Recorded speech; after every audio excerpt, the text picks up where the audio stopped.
vamos lá, gente. Da mesma forma da aula passada, vamos nos comunicar pelo áudio, tá? Que como eu fico na página do PowerPoint, fica meio ruim para eu ficar indo e voltando no chat. Então, quando vocês tiverem uma dúvida ou eu perguntar alguma coisa, vocês ligam o áudio e falem comigo, pode ser? Então, ninguém quer tirar dúvida dos diagramas de coagulação, do que a gente viu para a aula passada? Não? Então, né, vamos começar hoje. Na aula passada a gente falou sobre coagulante, dei ênfase em sulfato de alumínio, mas falei que a gente pode usar também coagulantes naturais. A depender do coagulante, ele pode atuar por diferentes mecanismos.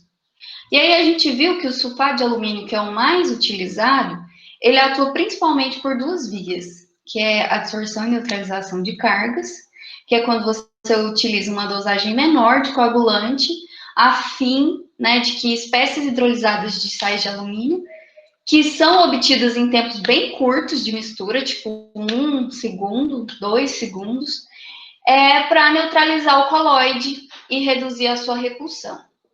Mas, né, isso te daria flocos pequenos, que são adequados para quando você usa a tecnologia de filtração direta. Então, se você estiver atuando com outra tecnologia, por exemplo, o ciclo completo, e que você tem decantadores, não é interessante você utilizar o mecanismo de absorção e neutralização de cargas, mas sim o de varredura, em que você utiliza uma alta dosagem de sulfato de alumínio, um maior tempo de mistura, lá em torno de 5, 7 segundos, e aí, então, você vai formar precipitados, né, que promovem ali a varredura dos coloides e formam flocos grandes o suficientes, né, para poder sedimentar dentro do decantador. Então, sabendo disso, a gente ainda viu que se faz ensaios para você saber uma relação ótima de pH e dosagem, ter uma noção de quanto coagulante você vai utilizar, estimar o preço, né? Saber se você precisar alcalinizar, corrigir o pH da água que você está captando. E aí você monta aquele diagrama de coagulação, né? Quando você está também propondo novos estudos, uso de novos coagulantes, para você saber se ele tem eficiência ou não. Então, era basicamente isso que a gente viu na aula passada. Só que na aula passada a gente só viu como que esse coagulante atua quimicamente. Mas hoje eu vou fazer uma pergunta muito importante, né? Então, imagine que você foi contratado para projetar, para dimensionar uma estação de tratamento de água. Como que você faria para dispersar, né, o coagulante na água? Então, imagine que você está trabalhando com a vazão alta, né? Vazão, para quem não sabe ou para quem não lembra, é o quê? É o volume de água pela área, é isso? Alguém pode confirmar para mim se é isso que é vazão? Gente, tem alguém assistindo? Agora me deu dúvida se é vazão, volume. Eu vou deixar para os outros falar. É isso mesmo. Oi? Deixar para os outros falar, tem vergonha. É o volume, né, de água. Então, você mede isso lá em metros cúbicos ou litros. E também quanto de volume tem passando, né, a uma determinada área. Por exemplo, no rio. O rio não é estático, né? Então, a água está fluindo. Então, uma forma de medir quanto de água tem no rio é medindo vazão, ou seja, qual o volume de água naquela determinada área, naquela determinada calha do rio. Então, quando você projeta uma ETA, você vai captar água do rio e vai ter uma determinada vazão. Eu escrevi vazões, tá certo. Você tem uma determinada vazão para atender uma cidade. Então, se é uma cidade pequena, vai ser uma vazão suficiente para atender. Esse cálculo é feito com base na população, na projeção da população em torno lá de 20 anos, porque você não vai projetar uma ETA para um ano, você vai projetar uma ETA para muitos anos. E aí você vai projetar para por uma flexibilização de vazão, ou seja, atende a vazão menor, mas atende uma vazão maior também. Quando a água chega na ETA, ela já entra, ou se não for necessário, por exemplo, você fazer a alcalinização, alterar o pH, você já vai direto para a calha-parcho, que é onde você vai adicionar o coagulante. Então, como que você vai misturar, homogeneizar esse coagulante nessa água que está chegando? Você precisa promover uma mistura. Se vocês lembrarem que a gente viu na aula passada, a coagulação, o tempo de mistura dela, lá em torno de 1 a 5 segundos, 1 a 7 segundos, é um tempo muito curto. Né? Então, você precisa que você tenha uma velocidade que a água atinja uma certa... Então, para misturar essa água, né, deixa eu ver aqui, isso aqui não está parecido, a gente vai precisar de uma unidade de mistura. Né? No caso da coagulação, que é onde você adiciona o coagulante, tem que ser uma mistura rápida, ou seja, de 1 a 7 segundos com alta velocidade. Então, uma alta velocidade e um tempo curto. Isso, por isso, chama mistura rápida.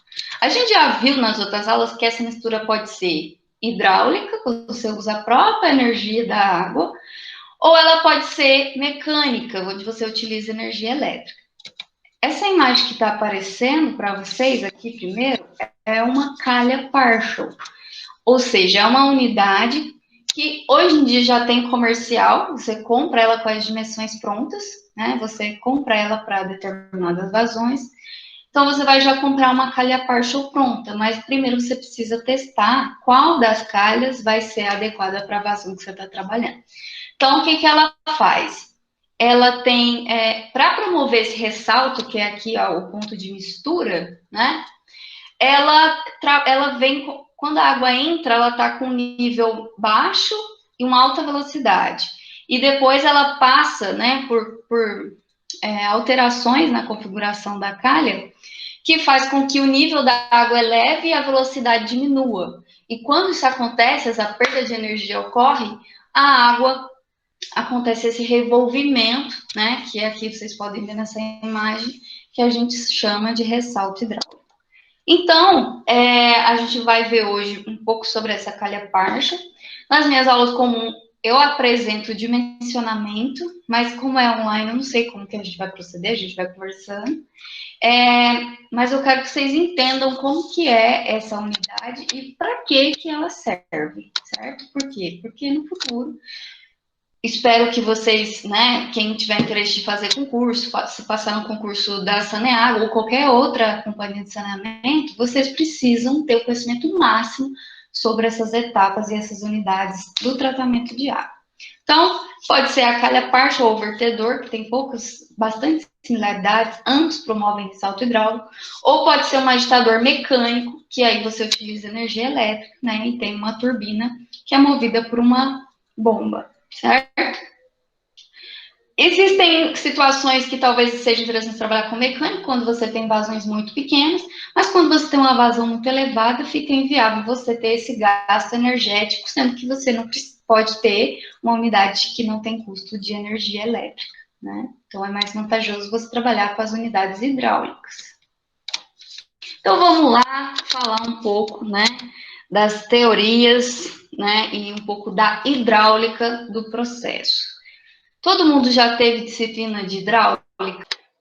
Hein? Alguém pode me responder se já fez hidráulica, se teve uma hidráulica que aprendeu coisas, que tipo Eu já fiz hidráulica. Acho que todo mundo já fez hidráulica. Boa noite, cheguei agora. Também fiz hidráulica já.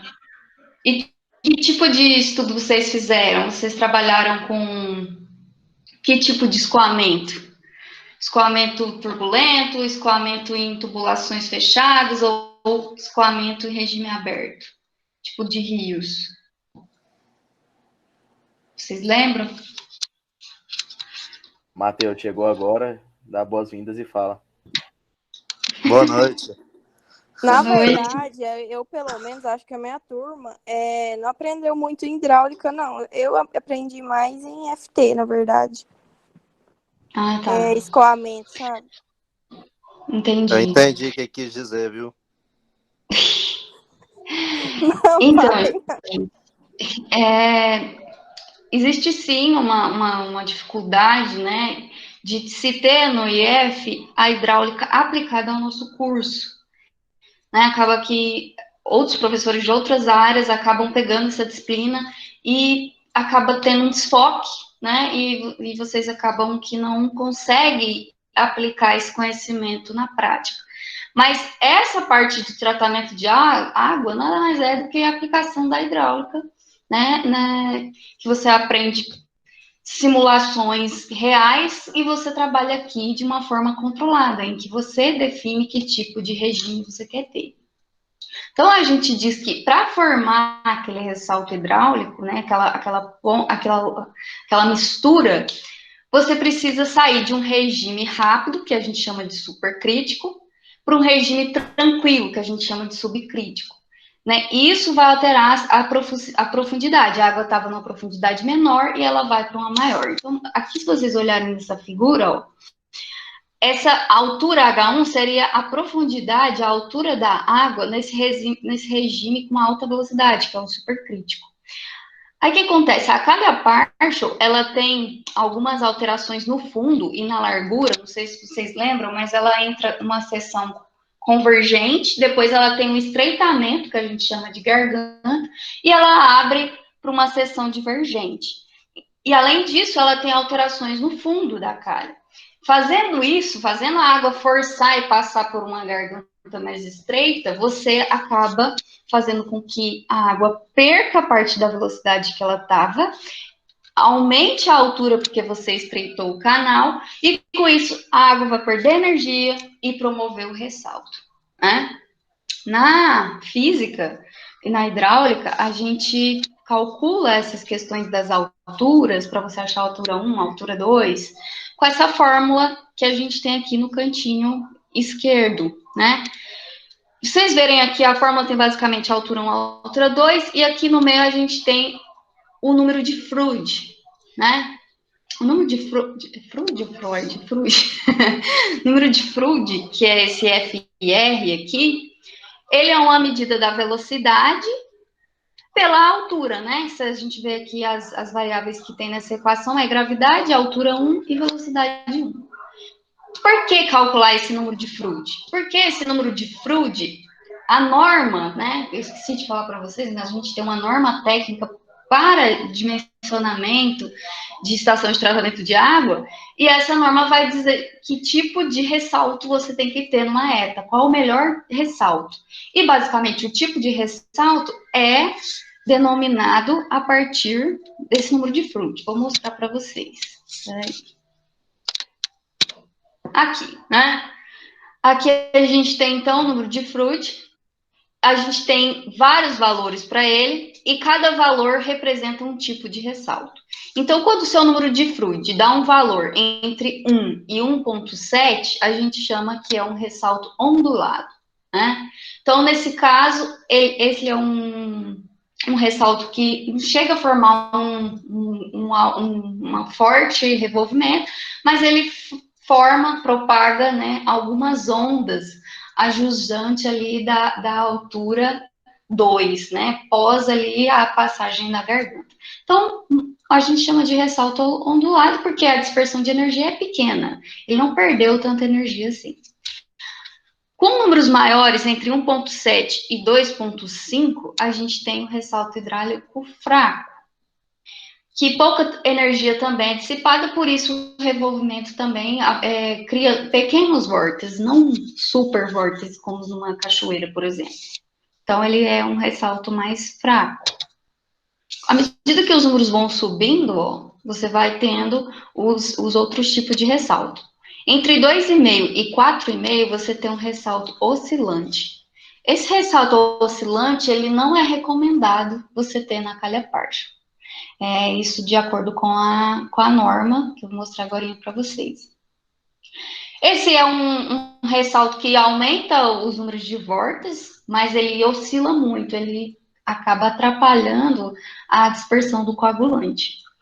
E aí depois você tem entre 4,5 e 9 um ressalto estável, que seria o mais agradável, que você obtivesse dentro da sua calha partial. Então, quando você for escolher uma calha partial, é ideal que você encontre uma que, quando você calcular o número de fluid, ele te dá esse ressalto estável, então ele é o mais desejável, e o ressalto forte também não é muito desejado. Então, aqui você perde muita energia, então ele vai formar uma alta turbulência, e ele também não é muito recomendado.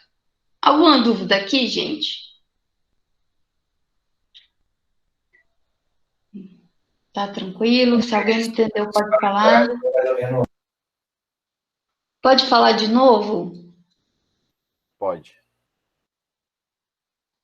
O que você falou? Eu acho que só ativaram o microfone sem querer. O meu? Não, de alguém que você achou que fosse pergunta. Ah, tá. Ninguém tem dúvida, gente? Entender o que é o ressalto hidráulico, pelo menos, né, de uma forma mais superficial? Basicamente, o ressalto é aquela oscilação que ocorre aqui na sua calha partial, né? Então, aqui nessa imagem a gente vê o ressalto. Essa formação de ondulação em função da perda de energia da água sair de um regime de alta velocidade para uma velocidade menor. Então, forma ressalto. E aí, o ressalto, ele é definido como vários tipos, ressalto ondulado, fraco, forte, em função do número de fluid que é necessário calcular quando você vai escolher uma calha partial. Então, aqui a norma que eu falei para vocês, que é a NBR 12216. Essa norma, se vocês forem trabalhar em estações, parte de dimensionamento, toda a norma técnica do projeto que você vai fazer para uma ETA, você tem que se basear nessa norma, tá? Então, é uma norma antiga, mas ela ainda vale porque a boa parte dos tratamentos ainda utilizados no Brasil são muito antigos, são um tratamento convencional. Então, pessoal, de acordo com alguns autores, né, os grandes autores que eu trabalho nessa disciplina, eu utilizo o de Bernardo, que tem os livros na biblioteca, e também tem o Richter, que ele tem uns métodos de dimensionamento mais simplificados, e ele diz que a mistura rápida desejável é o estável, como eu tinha falado para vocês, e o número de fluididade de 4,5 a 9. Já a norma não fala exatamente qual que é o mais desejado, mas ela diz que não é interessante você ter o ressalto oscilante, como eu havia falado para vocês. Aqui a gente tem os desenhos, né, da calha partial. Essa primeira figura é uma foto, né, da planta, então você está como se você estivesse vendo a calha de cima para baixo, né, olhando por cima dela. E a imagem de baixo é um perfil, ou seja, como se você tivesse cortado ela ao meio e te daria exatamente essa imagem. Então, o que a gente pode observar? Que quando a água entra, ela passa por uma seção aqui convergente, que converge a água para essa parte mais estreita, que a gente chama de garganta, e depois ela abre novamente para uma seção divergente, onde a água passa, né, e perde energia e promove ressalto aqui na jusante. Todas essas letras que vocês estão vendo, tipo D, C, W, A, por que tem essas letras? Porque as calhas são geralmente comerciais, você compra ela pré-moldada, né? Então, essas dimensões são prontas, só que mesmo assim você tem que calcular para a sua vazão, para ver qual que é a melhor calha que vai se adaptar à sua ETA, certo? Então, aqui a gente ainda tem outros elementos que são bem importantes, que é importante vocês verem, ó. Essa imagem complementa essa. Então, quando a água está entrando no canal montante, ó, ela está numa certa altura, né? Depois, quando ela passa pela garganta, vocês podem ver que a garganta também tem um certo desnível no fundo, né? Então, ela tem aqui, ó, um declínio no fundo e depois ela sobe de novo. E é exatamente nesse pedacinho aqui da zona saindo da garganta que se inicia o ressalto hidráulico. Então, aonde é que você adiciona o coagulante aqui na calha parcha. Você adiciona bem aqui nessa linha aqui, no finzinho da garganta, tá? Depois do ressalto, a água vai ter o escoamento normal. E daí, então, você vai enviar essa água para os floculadores, que a gente vai ver nas outras aulas, que seria, então, a mistura lenta. Então, para promover toda a coagulação e tudo que eu já falei para vocês até agora, vocês precisam de uma unidade desse modelo para misturar o coagulante e depois precisa de uma unidade com uma certa mistura mais lenta para que aumente o contato entre os colóides e para que eles formem flocos que você deseja, sendo pequenos ou grandes. Então, basicamente, a gente divide a calha em 3 seções. A seção convergente, que é a montante, onde a água entra. A seção estrangulada, que é a seção estreita, que é a garganta. E a última seção, que é a seção divergente, que a gente chama de canal ajusante, onde a água sai. Tudo bem até aqui? Estão vivos? Sim, Tá de boa? Pode continuar? pode. Tá de boa, pode. Pode? Então, vamos lá.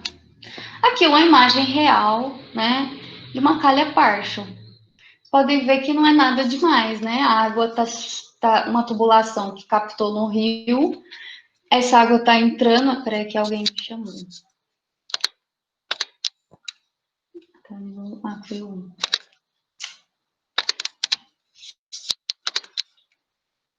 Gente, utilizem o áudio em vez do chat, tá bom? A água tá entrando, chegando, né? Ou de uma pré-alcalinização, uma alteração do pH, mas está chegando do corpo hídrico, e aí ela entra aqui na calha Parshall. Tá vendo que a calha Parshall tem a seção aqui de entrada, que é a seção convergente, a parte estrangulada aqui, que é a garganta, e depois uma zona divergente. Então, o ressalto aqui é um ressalto mais fraco, tá vendo? Quase não tem o revolvimento que a gente viu na outra imagem. E o mais importante, tá vendo esse cano aqui? E esse aspersorzinho? É aqui que eles estão colocando o coagulante. Então, geralmente, o coagulante é uma solução, você faz uma solução do coagulante, e você joga, né, coloca, adiciona o coagulante exatamente nessa parte aqui, entre a garganta e a zona divergente. Então, esse ressalto aqui é suficiente para misturar o seu coagulante e se iniciar a coagulação da água.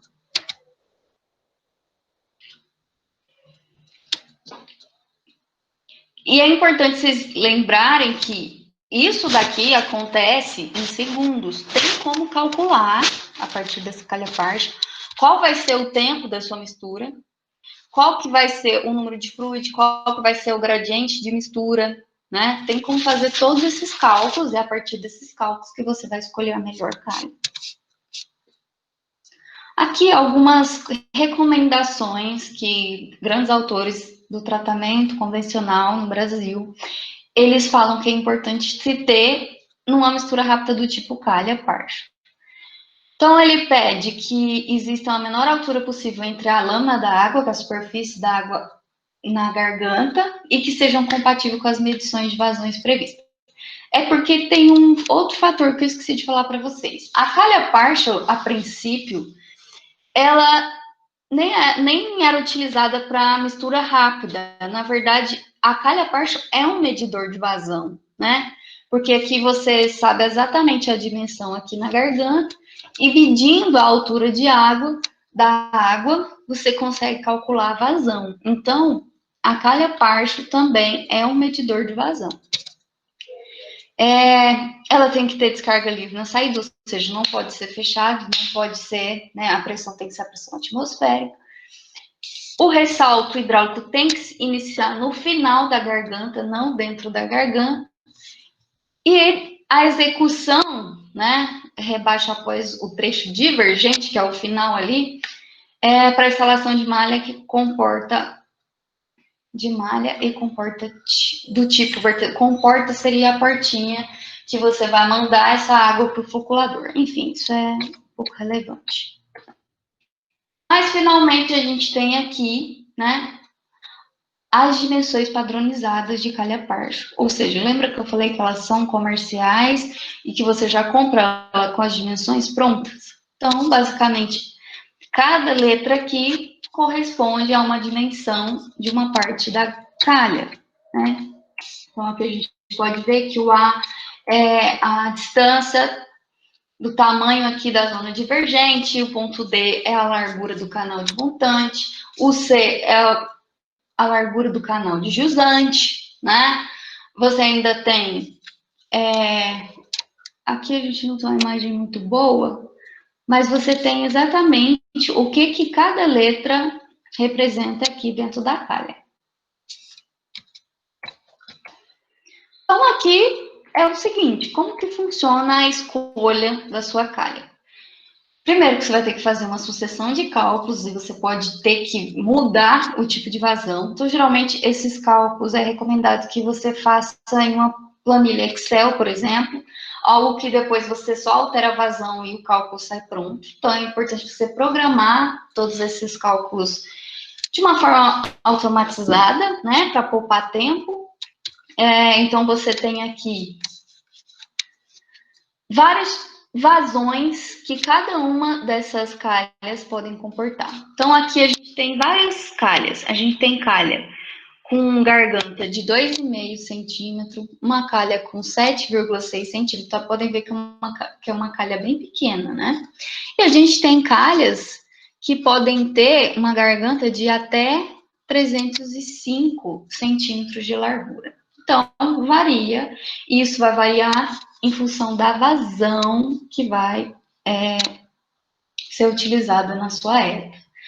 Então, o primeiro passo do cálculo é você calcular uma vazão de início, né, de operação da hélice, e vazão de fim, que seria daqui 20 anos, por exemplo. Então, você calcula a vazão para daqui 20 anos, que seria a sua vazão final. Ambas as suas vazões têm que serem compreendidas para a calha que você escolheu. Então, vamos supor que você está trabalhando com projetando para uma ETA que tem uma vazão de 200 litros por segundo, né? Então, essa é a vazão da sua ETA, essa vazão final da sua ETA. Então, aí, o que você tem? Ó, se você escolher essa calha de 2,5, dá para atender a vazão que você quer? Não dá, né? Ela só atende até 5 litros por segundo. A segunda também não dá, porque ela atende só até 53 litros por segundo. A terceira também não dá. A quarta já dá para sua vazão, porque sua vazão é de 200 e ela atende de 2,5 a 252. Poderia escolher ela? Poderia. Mas olha a de baixo. A de baixo também atende a sua vazão, porque ela vai de 3,1 a 455. 200 está entre esses números. Então, ela poderia ser usada também. A de baixo também, né? Até a última poderia ser utilizada, para vocês terem uma noção. Então, geralmente, como que a gente escolhe? Testando com os cálculos. Então, no caso, vocês testariam aqui para a primeira calha que te atende, que é a calha de 22,9 centímetros de garganta, que é esse Wzinho.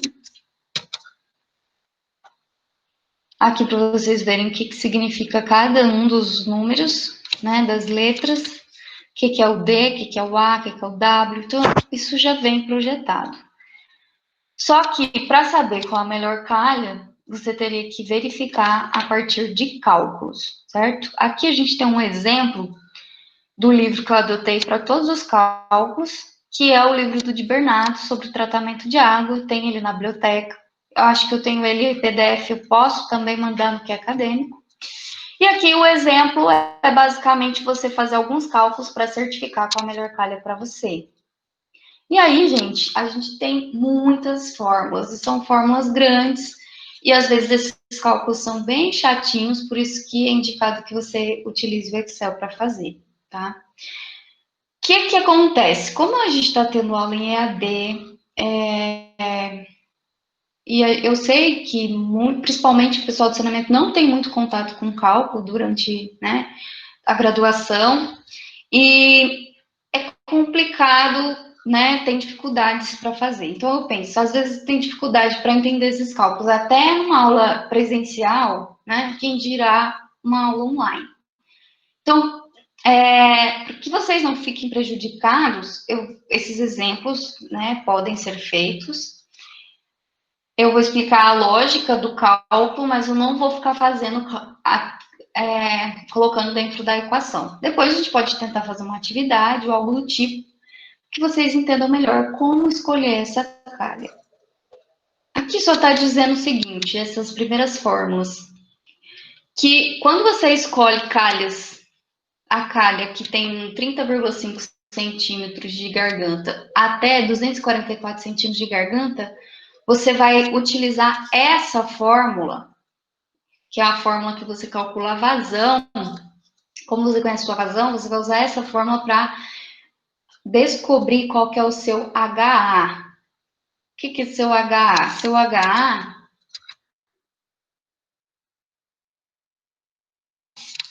Seu HA é aqui a altura, ó, do ressalto, né? A altura que a água estava é a altura, basicamente a altura, né, que o seu ressalto está recirculando.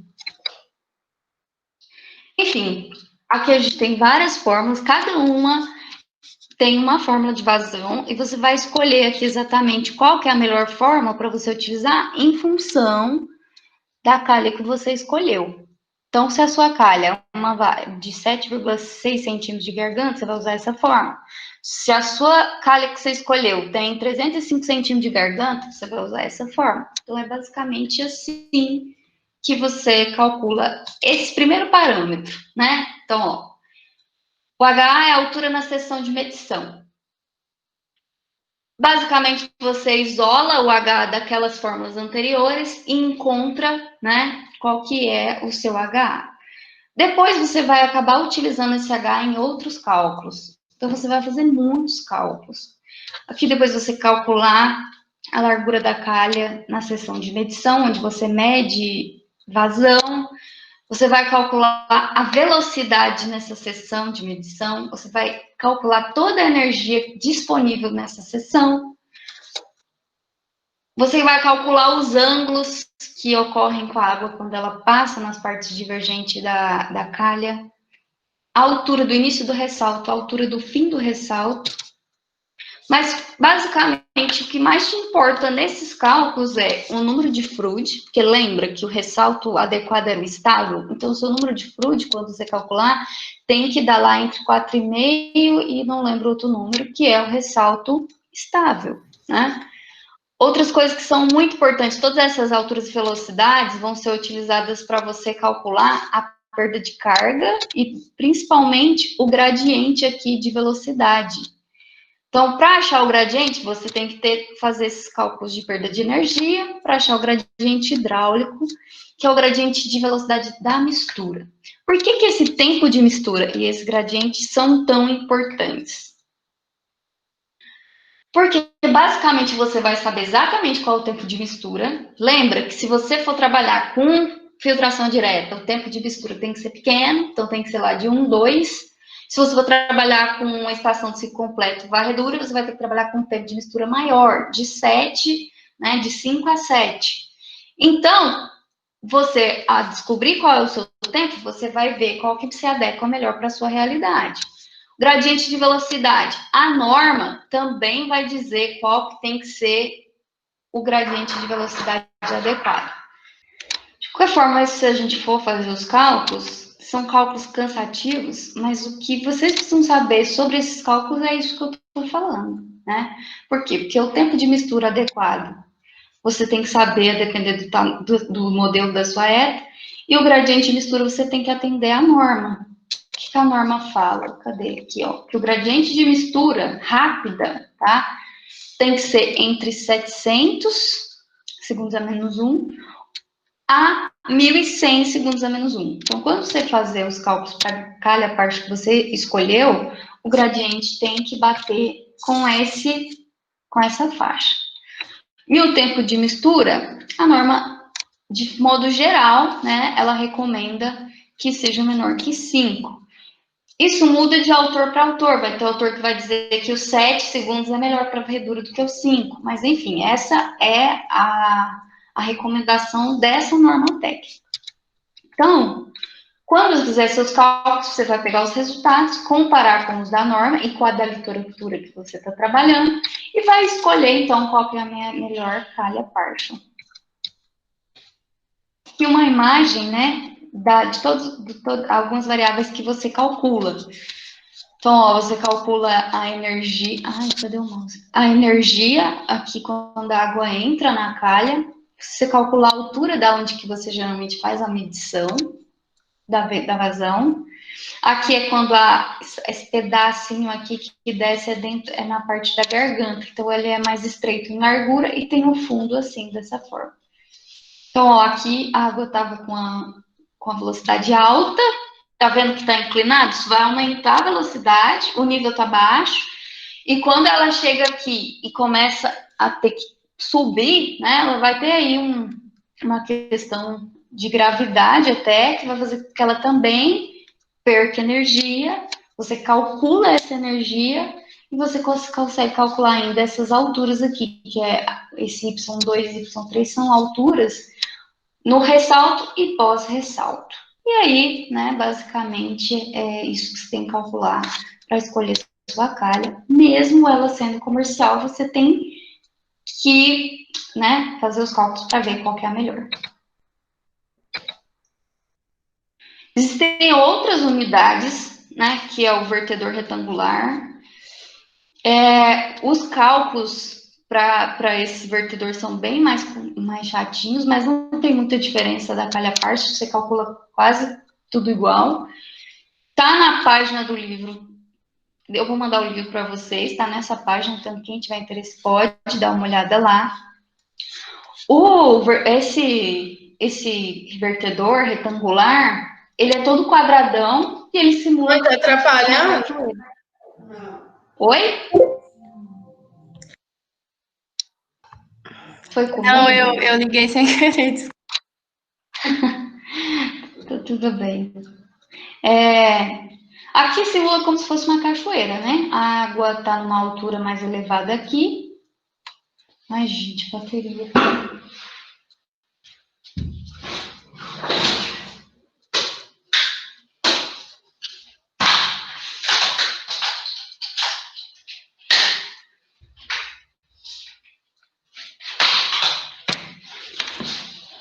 Tô com a sensação que essa aula tá muito doida hoje, né?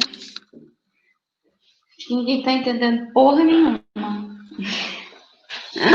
Mas vamos lá, né? O vertedor, como se fosse uma calha, também promove ressalto, mas ele é diferente. Aqui nessa imagem, ó, a água tá com altura num nível elevado, né? E depois você tem aqui, né, essa queda, então ela vai perder aqui energia potencial e vai também promover o ressalto, como se fosse uma cachoeirinha, né? E você adiciona o coagulante exatamente aí no início da cachoeira. E tem os mecanizados, que também são comerciais. Então, você vai comprar turbinas, né, com paletas, para você, caso não queira trabalhar com calha partial, você trabalhar com um agitador mecânico utilizando energia elétrica. Olha, aqui a gente tem os tipos de agitadores, os tipos de fluxo que eles geram, né, e todos são comercializados. Então, a gente tem esse fluxo radial, que são paletas planas. A gente tem esse fluxo axial, que é paletas onduladas. Esse também é fluxo axial com turbina marítima. E tem esse outro tipo de turbina, que é com paletas curvas, né? Olha, basicamente, eu não falei para vocês o que era o escoamento, né? O fluxo radial é quando o líquido move perpendicularmente, ângulo de 90 graus ao eixo. O eixo é isso aqui, ó. Esse é o eixo da turbina. Quando a água está circulando aqui, né, paralela a essa turbina, a gente chama de fluxo radial. Quando a água está... O fluxo radial, o líquido se move perpendicularmente ao eixo, né? Acho que esse eixo seria aqui próximo à turbina. E o axial, ela se move paralelamente ao eixo. Para mim, tá tudo paralelo aqui nessa imagem. Ah, já sei, já sei! Perpendicularmente, a água estaria, né, se movendo de forma que ela se deparasse no fluxo paralelo aqui à parede ao eixo, a parede do canal aqui, né, do tanque. E o axial, ela está se movendo sempre na mesma posição, né, você pode ver que ela está circulando aqui de forma paralela às paredes e de forma paralela ao eixo. Enfim, tá? Ambos promovem a mistura suficiente para dispersar o coagulante na água. Aqui tem como você programar o gradiente, tem como você programar, né, a partir do gradiente, a rotação que você vai querer na turbina, o tempo que a água vai ficar aqui dentro, tudo tem como você programar tudo, porque ele é mecanizado e geralmente ele é automatizado também.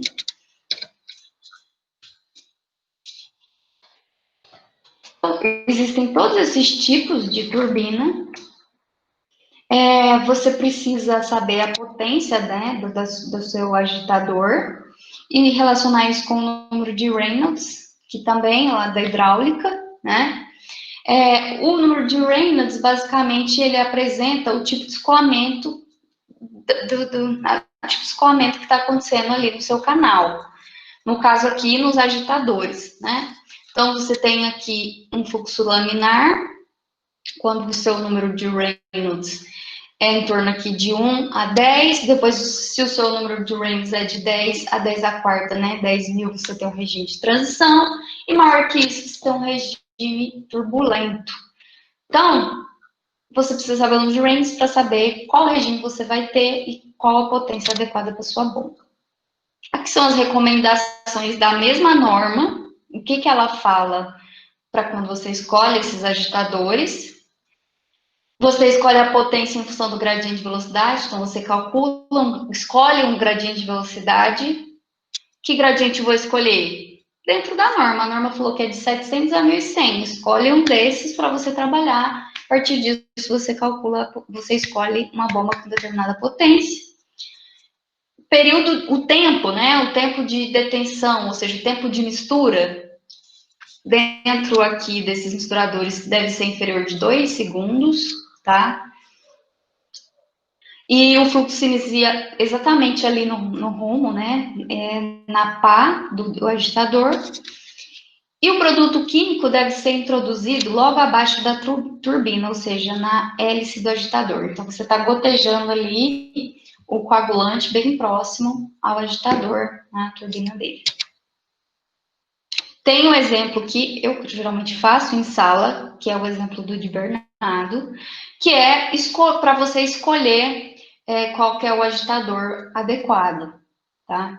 Então, aqui, na verdade, ele já escolheu um tipo de rotor, né, que é turbinas com 6 paletas planas, que era aquela primeira imagem, esse daqui, fluxo radial, paletas planas.